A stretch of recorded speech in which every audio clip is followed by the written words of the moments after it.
Hello friends, आप सभी का अपने एचडीएस ट्यूटोरियल पर स्वागत है। जेक बोर्ड क्लास 10th 12 का बोर्ड एग्जाम 2024 काफी नजदीक आ चुका है। आई होप आप लोगों का तैयारी बिल्कुल दमदार तरीके से हो रहा होगा। तो चलिए आज हम लोग 10th क्लास का हिंदी का मॉडल पेपर देखने वाले हैं। एमसीक्यू 30 से आएगा आप लोगों का। जेक के तरफ से जो मॉडल सैंपल क्वेश्चन तैयार किया गया है उसको हम लोग यहाँ पर देखने वाले हैं।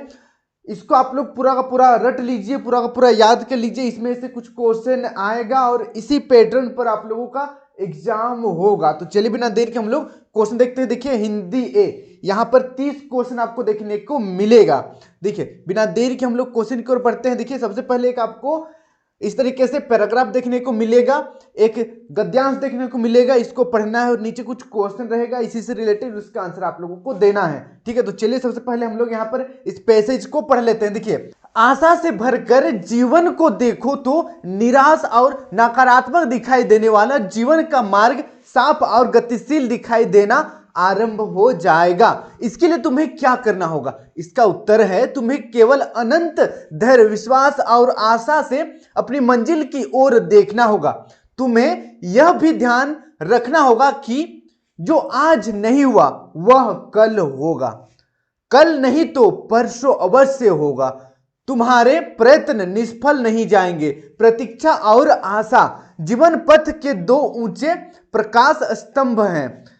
चीजों को, परिस्थितियों को, अपने आसपास के व्यक्तियों को उनके अंधेरे हिस्सों की ओर से मत देखो, वहां से मत देखो जहां से चीजें और परिस्थितियां कष्टपूर्ण और प्रतिकूल प्रतीत हो। हर किसी के उज्जवल और प्रकाशमान पक्ष को खोजो। घने कांटों के बीच खिले छोटे से फूल को प्रेम के साथ देखने से कांटे दिखाई ही नहीं देंगे। विश्वास और आस्था को स्वयं में भर लो और उसे समाज के हर वर्ग में बांटो। इसमें किसी प्रकार की कंजूसी मत करो। तुम्हें आशा, विश्वास, सहायता, सहयोग और सांत्वना की आवश्यकता है। उन्हें बिना किसी स्वार्थ और द्वेष की भावना के इन्हें बांट दो। अब तुम देखोगे कि समाज के बीच आशा और विश्वास में वृद्धि हो रही है। ये एक गद्यांश है। अब चलिए हम लोग क्वेश्चन पढ़ते हैं। देखिए पहला नंबर, नकारात्मक और निराशजनक जीवन को स्पष्ट और गतिशील मार्ग में बदलने की कुंजी क्या है? पैसेज के अनुसार आंसर देना है। पहला ऑप्शन है बुद्धिमत्ता और ज्ञान, दूसरा ऑप्शन है धैर्य, विश्वास और आशा, तीसरा ऑप्शन है उम्मीद और संघर्ष, चौथा ऑप्शन है धन और शक्ति। तो इसका सही आंसर हो जाएगा ऑप्शन नंबर दूसरा। ऑप्शन नंबर दूसरा सही हो जाएगा, धैर्य, विश्वास और आशा। फिर देखिए नेक्स्ट सेकेंड नंबर, धैर्य और विश्वास की महत्ता के बारे में क्या सुझाव दिया गया है? पैसेज में क्या सुझाव दिया गया है? पहला ऑप्शन देखिए, ये जीवन में आवश्यक है, दूसरा ऑप्शन है ये सफलता के लिए हानिकारक है, तीसरा ऑप्शन है ये अपने लक्ष्यों को प्राप्त करने के लिए आवश्यक है, चौथा ऑप्शन है ये केवल निश्चित परिस्थितियों में ही महत्वपूर्ण है। तो इसका सही आंसर हो जाएगा ऑप्शन नंबर तीसरा। ऑप्शन नंबर तीसरा सही हो जाएगा, ये अपने लक्ष्यों को प्राप्त करने के लिए आवश्यक है। फिर देखिए नेक्स्ट तीसरा नंबर, यहां से तीसरा नंबर स्टार्ट होगा। ओके, चीजों, परिस्थितियों और आपके चारों ओर के लोगों को कैसे देखना चाहिए? पहला ऑप्शन है संदेह और संशय से, दूसरा घृणा और नकारात्मक पहलुओं से, तीसरा है क्रोध और भ्रम से, चौथा ऑप्शन है उज्जवल और सकारात्मक पहलुओं से।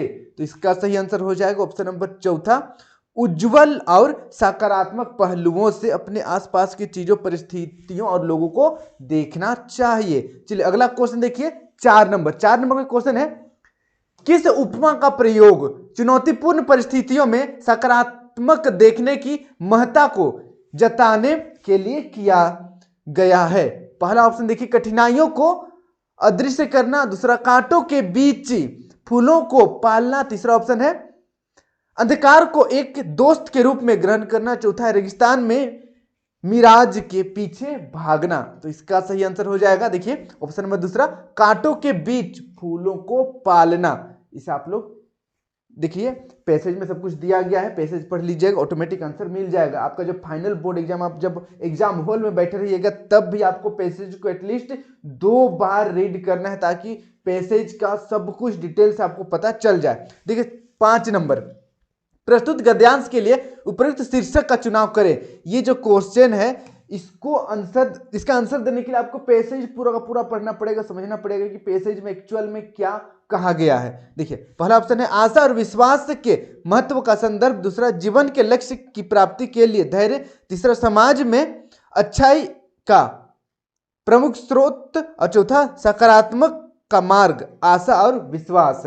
देखिए लगभग सेम लग रहा होगा आपको, लेकिन ऑप्शन नंबर जो डी है ये ज्यादा बेहतर लग रहा है, सकारात्मकता का मार्ग आशा और विश्वास। ठीक है, ऑप्शन नंबर चौथा डी सही हो जाएगा। अब बढ़ते हैं नेक्स्ट हम लोग अगला। देखिए यहाँ पर एक कविता दिया हुआ है, इसको पढ़ना है, नीचे आप लोगों को कुछ क्वेश्चन मिलेगा, इसका आंसर देना है। चलो पहले इसको पढ़ लेते हैं। देखिए पद्यांश को ध्यानपूर्वक पढ़कर पूछे गए प्रश्नों के लिए सही उत्तर का चयन करें। देखिए वैराग्य छोड़ बाहों की विभा संभालो, चट्टानों की छाती से दूध निकालो, है रुकी जहां भी धार सिलाएं तोड़ो, पीयूष चंद्रमाओं का पकड़ निचोड़ो, चढ़ तुंग शैल शिखरों पर सोम पियो रे, योगियों नहीं विजय किए सदृश जियो रे। तो ये एक कविता है। तो चलिए नीचे हम लोग इसका क्वेश्चन देखते हैं। 6 नंबर का क्वेश्चन देखिए, कभी भारतीय युवकों को ऐसा जीवन जीने को कहता है जो, पहला ऑप्शन देखिए कायरों जैसा हो, दूसरा योगियों जैसा नहीं पराक्रमी वीरों जैसा हो, तीसरा केवल बात करने वाले बुद्धिजीवी जैसा हो, चौथा जो व्यर्थ में समय नष्ट ना करे। तो इसका सही आंसर हो जाएगा ऑप्शन नंबर दूसरा, योगियों जैसा नहीं पराक्रमी वीरों जैसा हो। फिर देखिए नेक्स्ट 7 नंबर, पद्यांश में किसे सोम कहा गया है? पद्यांश में किसे सोम कहा गया है? पहला ऑप्शन है चट्टान, दूसरा धार, तीसरा वैराग्य, चौथा योगी। तो इसका सही आंसर हो जाएगा ऑप्शन नंबर दूसरा, धार को पद्यांश में सोम कहा गया है। फिर देखिए नेक्स्ट 8 नंबर, योगियों नहीं विजय के सदृश जियो रे का क्या संदेश है? योगी के जैसे नहीं, विजय सदृश के जैसे जियो रे, इसका क्या मतलब है? योगियों को प्रशंसा देने की सलाह, दूसरा समृद्धि और सफलता के लिए प्रेरित करने वाला संदेश, तीसरा योगियों के साथ मिलकर जीने की सलाह, चौथा योगियों के साथ प्रतिस्पर्धा करने का सलाह। तो यहाँ पर ऑप्शन नंबर दूसरा सही हो जाएगा, समृद्धि और सफलता के लिए प्रेरित करने वाला संदेश। फिर देखिए नेक्स्ट अगला 9 नंबर, इस तरीके से क्वेश्चन आएगा, प्रैक्टिस जरूर कर लीजिएगा आप लोग। 9 नंबर देखिए, इस पद्यांश में कैसा जीवन को सराहा गया है? योगी या वैरागी, विजयी या कायर? तो इसका सही आंसर हो जाएगा ऑप्शन नंबर तीसरा, विजयी जीवन को सराहा गया है। फिर देखिए नेक्स्ट 10 नंबर, इस कविता का मूल स्वर क्या है? मूल स्वर क्या है? प्रकृति, प्रेम, आह्वान या भक्ति? तो यहाँ पर आह्वान किया गया है, हे युवकों आप विजयी की तरह जियो, योगी की तरह नहीं, यहां पर यह बोला गया है। चलिए अगला क्वेश्चन बढ़ते हैं नेक्स्ट हम लोग, व्याकरण देखिए। अब व्याकरण से यहां पर क्वेश्चन पूछा जा रहा है, निम्नलिखित प्रश्नों के सही विकल्प का चयन करें। इनमें से किस वाक्य में अकर्मक क्रिया है? अब देखिए अकर्मक और सकर्मक क्रिया को आप अनेक तरीके से समझ सकते हैं, आप अपना लगा सकते हैं ट्रिक, बट मैं आप लोगों को मेरा अपना ट्रिक बता रहा हूं, मैं किस तरीके से पहचानता हूं अकर्मक और सकर्मक को। देखिए अगर आप क्वेश्चन कीजिएगा क्या आधा क या मैं कर क्या, अगर इसका जवाब आपको मिल जाता है तो ये सकर्मक है, अगर जवाब नहीं मिलता है तो ये अकर्मक है। ठीक है, अब यहां पर देखते हैं अकर्मक को पूछा गया है, यानी कि क्या का जवाब नहीं मिलना चाहिए हम लोगों को। जैसे कि यहां पर देखिए सोनम गाना गाती है, अब इसका हम लोग क्वेश्चन बना देते हैं, सोनम गाना गाती है, सोनम क्या गाती है? सोनम क्या गाती है? तो यहां पर आंसर आपको मिल जाएगा गाना गाती है। तो ये सकर्मक क्रिया है, सकर्मक क्रिया है। ठीक है, सकर्मक क्रिया है। वहीं पर देखिए अमन किताब पढ़ता है, क्या पढ़ता है? आंसर मिल रहा है किताब पढ़ता है, तो यह भी सकर्मक क्रिया है, सकर्मक क्रिया है। ठीक है, फिर देखिए मोहन रो रहा है, मोहन रो रहा है, इसको क्वेश्चन बनाते हैं, मोहन क्या रो रहा है? ये तो क्वेश्चन ही गलत हो गया, ठीक है, नहीं कि इसका कोई जवाब नहीं है। क्या रो रहा है भाई, रो रहा है बस, वो दुखी में है तो रो रहा है, क्या का कोई जवाब मिलेगा नहीं इसमें। मोहन क्या रो रहा है इस तरीके से कोई पूछेगा भी नहीं, तो यहाँ पर क्या का कोई जवाब नहीं मिल रहा है, ठीक है। तो ये है आपका अकर्मक क्रिया, अकर्मक अकर्मक क्रिया, अकर्मक क्रिया, ठीक है। तो ये ऑप्शन नंबर तीसरा बिल्कुल सही हो जाएगा। फिर देखिए नेक्स्ट, लता चाय पी रही है, क्या पी रही है, चाय, आंसर मिल रहा है, तो यहाँ पर ये भी सकर्मक क्रिया हो जाएगा, सकर्मक क्रिया हो जाएगा, ठीक है। तो यहाँ पर ऑप्शन नंबर तीसरा बिल्कुल सही है। आप भी इस तरीके से बना सकते हैं। फिर देखिए नेक्स्ट 12 नंबर, कौन सा वाक्य सकर्मक क्रिया है, यहाँ पर सकर्मक, अभी क्या का जवाब मिलना चाहिए, ये सकर्मक क्रिया है जिसे बच्चा रोता है। बच्चा अगर इसको क्वेश्चन बनाएंगे क्या रोता है, इसका तो कोई जवाब नहीं है, बच्चा बस रो रहा है, क्या रोता है ऐसा कोई थोड़ी पूछता है। तो ये आपका अकर्मक क्रिया है, अकर्मक क्रिया है, ठीक है, अकर्मक क्रिया है। वहीं पर देखिए लड़का हंसता है, लड़का क्या हंसता है, ऐसा तो कोई पूछेगा नहीं, क्या का कोई जवाब नहीं है, हंस रहा है बस हंसी आ रहा है उसको, इसीलिए तो यहाँ पर ये भी अकर्मक हो जाएगा, क्योंकि क्या का कोई जवाब नहीं मिल रहा है।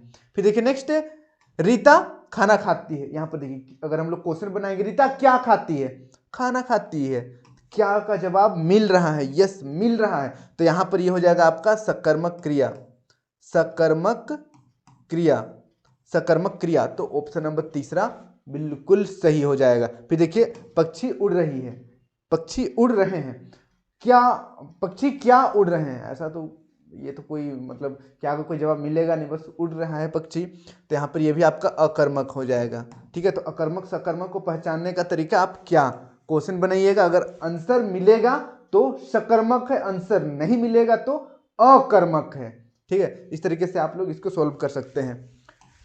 क्वेश्चन तो आएगा ही, अकर्मक सकर्मक क्रिया से क्वेश्चन आना ही आना तय है आपका। हो सकता है ये क्वेश्चन ना रहे, कुछ अलग रहे, लेकिन अकर्मक सकर्मक पहचानने का, अकर्मक सकर्मक लिखने का आएगा, लिख कर ले लीजिए, इसको आप लोग याद कर लीजिएगा। देखिए नेक्स्ट अगला 13 नंबर, जलद का अनेकार्थी कौन है, जलद, जलद का अनेकार्थी यानी कि जलद का मीनिंग बताना है, कमल, मोती, मछली, बादल, तो जलद, जलद यानी कि कमल। फिर देखिए नेक्स्ट 14 नंबर, दो पदों या शब्दों के मेल से बना तीसरा पद क्या कहलाता है। तो देखिए दो पदों या शब्दों के मेल से जो तीसरा पद बनता है उसको हम लोग बोलते हैं समास, समास। ऑप्शन नंबर दूसरा सही हो जाएगा, इसे आप लोग याद कर लीजिएगा। अब देखिए संधि क्या है, दो या दो से अधिक वर्णों के मेल से जो विकार उत्पन्न होता है, जो अंतर आता है उसको हम लोग संधि कहते हैं, ठीक है। संधि अलग है, समास अलग है। चलिए अगला देखिए नेक्स्ट 15 नंबर, यथासंभव कौन सा समास है, यथासंभव कौन सा समास है, अव्ययी भाव समास, कर्मधारय समास, तत्पुरुष समास या बहुव्रीहि समास। तो इसका सही आंसर हो जाएगा ऑप्शन नंबर पहला, अव्ययी भाव समास, यथासंभव, ठीक है, याद कर लीजिएगा। फिर देखिए नेक्स्ट 16 नंबर, नीला है जो कमल, नीला है जो कमल उसको नील कमल कहते हैं, किस समास का विग्रह है, कौन सा समास है इसको बताना है। तो चलिए देखते हैं, पहला ऑप्शन है तत्पुरुष समास, दूसरा कर्मधारय समास, तीसरा अव्ययी भाव समास, चौथा बहुव्रीहि समास। तो इसका सही आंसर हो जाएगा ऑप्शन नंबर दूसरा, कर्मधारय समास, कर्मधारय समास, इसको आप लोग याद कर लीजिएगा। फिर देखिए नेक्स्ट 17 नंबर, जब वर्षा होती है तब मोर नाचने लगता है, जब वर्षा होती है तब मोर नाचने लगता है, रचना के आधार पर वाक्य का भेद बताना है, वाक्य का कौन सा भेद है, सरल वाक्य, संयुक्त वाक्य, मिश्र वाक्य या उपवाक्य है। तो यहां पर ऑप्शन नंबर तीसरा सही हो जाएगा, मिश्र वाक्य। ये कैसा वाक्य है, मिश्र वाक्य है। फिर देखिए नेक्स्ट 18 नंबर, 18 नंबर का क्वेश्चन है, जिस वाक्य में कर्म को प्रधानता दी जाती है, जिस वाक्य में कर्म को प्रधानता दी जाती है वहां कौन सा वाच्य होता है, कर्तृवाच्य, कर्मवाच्य, भाववाच्य, इनमें से कोई नहीं। यहां पर देखिए कर्म को प्रधानता दी जा रही है तो कर्मवाच्य, ऑप्शन नंबर दूसरा बिल्कुल सही हो जाएगा। फिर देखिए नेक्स्ट 19 नंबर, बालक चांद खालिस्तान देख रहा है, बालक चांद खालिस्तान देख रहा है, चांद की ओर देख रहा है, चांद क्या देख रहा है, चांद क्यों देख रहा है या चांद कैसे देख रहा है। तो यहाँ पर ऑप्शन नंबर पहला सी हो जाएगा, बालक चांद की ओर देख रहा है, चंदा मामा दूर के पुआ पकाए गुड़ के। चलिए नेक्स्ट अगला 20 नंबर, निम्नलिखित या निम्न में से कौन सा शब्द समुच्चय बोधक अव्यय है? निम्नलिखित में से कौन सा शब्द समुच्चय बोधक अव्यय है?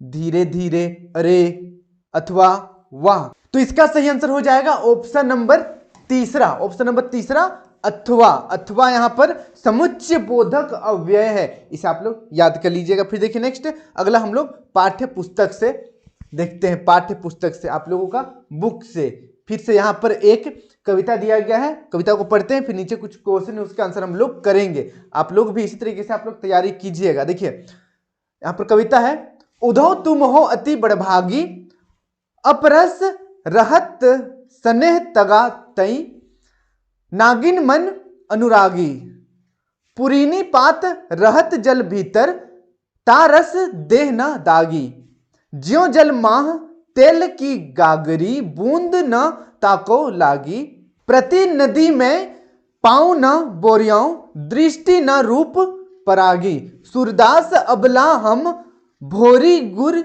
चाटी ज्यों पागी। चलिए इसका हम लोग अब आंसर देखते हैं, क्वेश्चन देखते हैं। देखिए 21 नंबर 21 नंबर, इस पद के रचयिता कौन है? ये तो बच्चा जान जाएगा, 2 क्लास का बच्चा को पूछेगा तो जान जाएगा। यहाँ पर साफ साफ लिखा हुआ है, देखिए ये देखिए सूरदास, कॉमन सी बात है। यहाँ पर देखिए सूरदास कहाँ पर है? सूरदास ऑप्शन नंबर चौथा, ऑप्शन नंबर चौथा सही हो जाएगा। चलिए नेक्स्ट अगला 22 नंबर, गोपियां किसकी अनन्य भक्त थी? गोपियां किसकी अनन्य भक्त थी? राधा की, कृष्ण की, उद्धव की, सूरदास की। तो इसका सही आंसर हो जाएगा ऑप्शन नंबर दूसरा, कृष्ण की। गोपियां कृष्ण की अनन्य भक्त थी। फिर देखिए नेक्स्ट 23 नंबर, पुरीनी पात का क्या अर्थ है? पुरीनी पात का क्या अर्थ है? पीपल का पत्ता, केले का पत्ता, कमल का पत्ता या कदम्ब का पत्ता। तो इसका सही आंसर हो जाएगा ऑप्शन नंबर तीसरा, कमल का पत्ता। फिर देखिए नेक्स्ट 24 नंबर, गोपियों ने उद्धव के व्यवहार की तुलना किससे की है? पहला ऑप्शन है गुड़ खाई हुई चींटियों से की है, दूसरा दीपक और बाती से की है, तीसरा कमल के पत्ते और तेल के मटकी से की है, चौथा फूल और भंवरों से की है। तो इसका सही आंसर हो जाएगा ऑप्शन नंबर तीसरा, ऑप्शन नंबर तीसरा, कमल के पत्ते और तेल के मटके से की है। इसका आप लोग याद कर लीजिएगा। चलिए अगला क्वेश्चन बढ़ते हैं नेक्स्ट हम लोग। देखिए, प्रस्तुत गद्यांश को ध्यानपूर्वक पढ़कर नीचे दिए गए प्रश्नों के सही उत्तर लिखें। फिर से यहाँ पर देखिए ज्यादातर तो बस गद्यांश पद्यांश गद्यांश पद्यांश गद्यांश पद्यांश दिया गया है। ठीक है, इजी है क्योंकि बस पढ़िए आंसर, पढ़िए आंसर, बढ़िया है। देखिए, बाल गोविंद भगत की संगीत साधना का चरम उत्कर्ष उस दिन देखा गया जिस दिन उसका बेटा मरा। इकलौता बेटा था वह, कुछ सुस्त और बोध सा था, किंतु इसी कारण बाल गोविंद भगत उससे और भी मानते। उनकी समझ में ऐसा आदमियों पर ही ज्यादा नजर रखनी चाहिए और प्यार करना चाहिए, क्योंकि यह निगरानी और मोहब्बत के ज्यादा हकदार होते हैं। बड़ी साध से उसकी शादी कराई थी, पतोहू बड़ी सुभग और सुशील मिली थी, घर की पूरी प्रबंधिका बनकर भगत को बहुत कुछ दुनियादारी से निवृत्त कर दिया था। तो ये बाल गोविंद भगत चैप्टर से। चलिए पहला क्वेश्चन देखते हैं हम लोग 25 नंबर, बेटे के मरने पर बाल गोविंद भगत क्या कर रहे थे? बेटे के मरने पर बाल गोविंद भगत क्या कर रहे थे? देखिए, संगीत साधना का चरम उत्कर्ष उस दिन देखने को मिला। संगीत साधना, गाना गा रहे थे। पहला ऑप्शन है रो रहे थे, दूसरा गा रहे थे, तीसरा हंस रहे थे, चौथा नाच रहे थे। तो इसका सही आंसर हो जाएगा ऑप्शन नंबर, यहां पर देखो ऑप्शन नंबर दूसरा, गा रहे थे। फिर देखिए नेक्स्ट 26 नंबर, भगत जी का बेटा कैसा था? बाल गोविंद भगत का बेटा कैसा था? चालाक और कर्मठ, ईमानदार और शरारती, चतुर और तेज, सुस्त और बोधा। तो इसका सही आंसर हो जाएगा ऑप्शन नंबर चौथा, सुस्त और बोधा। अब अगला क्वेश्चन देखते हैं हम लोग 27 नंबर, भगत जी की पतोहू कैसी थी? भगत की जो बहुरिया, ठीक है, बहू कैसी थी? मोटा थी, अच्छा यहाँ पर देखिए पहला ऑप्शन है सुंदर और झगड़ने वाली थी, दूसरा घर का ख्याल नहीं रखने वाली थी, तीसरा घर का प्रबंध करने वाली थी, चौथा बड़ों का सम्मान न करने वाली थी। तो इसका सही आंसर हो जाएगा ऑप्शन नंबर तीसरा, घर का पूरा प्रबंध करने वाली थी, घर को पूरा मैनेज करके रखी थी। फिर देखिए नेक्स्ट 28 नंबर, बोधा का क्या अर्थ होता है? बोधा, काफ़ी सारे बच्चों को बोधा कह दिया जाता है। ठीक है, तो बोधा का क्या अर्थ है? पहला ऑप्शन है मोटा, दूसरा ज्ञानी, तीसरा सुंदर, चौथा मंद बुद्धि। तो जो लोग अच्छे से काम नहीं करते उनको बोधा या बोध कह दिया जाता है। तो मंद बुद्धि, ऑप्शन नंबर चौथा बिल्कुल सही हो जाएगा, मंद बुद्धि। बोध हो का ऐसे कहा जाता है, अक्सर टीचर लोग कहते थे हमारे क्लास में, बोध हो का। चलिए नेक्स्ट, निम्नलिखित प्रश्नों के लिए सही उत्तर का चयन करें। 29 नंबर देखिए, सांप से डरकर भोलानाथ कहां शरण ली? सांप से डरकर भोलानाथ ने कहां पर शरण ली थी? पहला ऑप्शन है विद्यालय, दूसरा माता के आंचल, तीसरा चबूतरा, चौथा पिता की गोद। तो इसका सही आंसर हो जाएगा ऑप्शन नंबर दूसरा, माता के आंचल। माता के आंचल में भोलानाथ ने शरण ली थी। फिर देखिए नेक्स्ट 30 नंबर ये हमारा लास्ट क्वेश्चन है। जोज पंचम की नाक में किस पर व्यंग किया गया है? जोज पंचम की नाक जो चैप्टर है उसमें किस पर व्यंग किया गया है, किस पर कॉमेडी किया गया है? देखिए, रानी एलिजाबेथ पर, दूसरा सरकारी तंत्र पर, तीसरा रानी के दर्जी पर, चौथा भारतीयों की मेहमान नवाजी पर। तो इसका सही आंसर हो जाएगा ऑप्शन नंबर दूसरा, सरकार या सरकारी तंत्र पर। ठीक है, सरकारी व्यवस्था पर, सरकारी तंत्र पर। तो इतना जितना भी क्वेश्चन यहाँ पर दिया गया है सभी इंपॉर्टेंट है, जेक की तरफ से ही रिलीज किया गया है सैंपल के तौर पर किस तरीके से क्वेश्चन पूछा जाएगा।